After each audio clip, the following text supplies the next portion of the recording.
Now I want to bring in CBS News senior national security correspondent Charlie D'Agata. Charlie, good to see you. Good morning.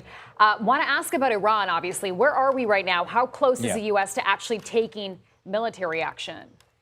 Hey, Chanel, look, the question is how close. It could happen any time. And according to CBS sources, the president has been given the option to strike as early as this weekend, Saturday, as a matter of fact, that the pieces are in place.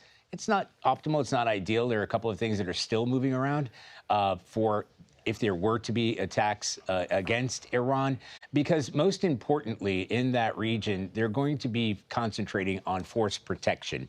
And there you're going to want to make sure that you're as tooled up as you could possibly get. Now, right now, the Abraham Lincoln carrier is there, carrier strike group. There are at least a dozen warships just with the Lincoln itself, just with the Lincoln itself.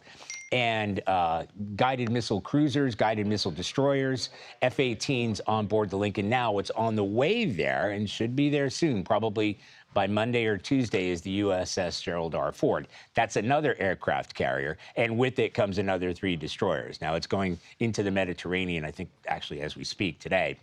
Once you have those 2 aircraft carriers in place, then you are set for better positioned if you were to launch military strikes in Iran. So yes, could it happen this weekend? Absolutely. And our sources say the president has been given those options.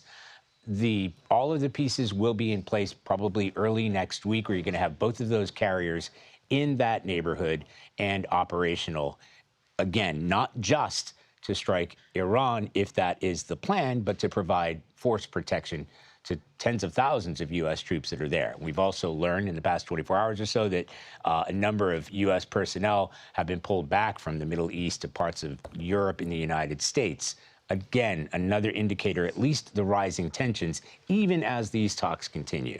So, Charlie, can I ask you 2 questions? One, is this simply a pressure tactic with Iran? Because we know that there are diplomatic negotiations happening even as we speak. And 2, what would this military operation look like? I mean, we saw one a few months ago, a sustained campaign of about 12 days.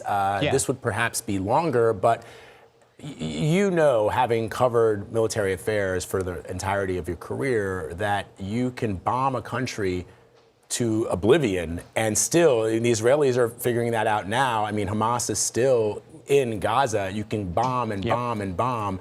The only way to actually secure any kind of territory is with boots on the ground. Is that an option? Yeah, well, Vlad, let's take part 1 there.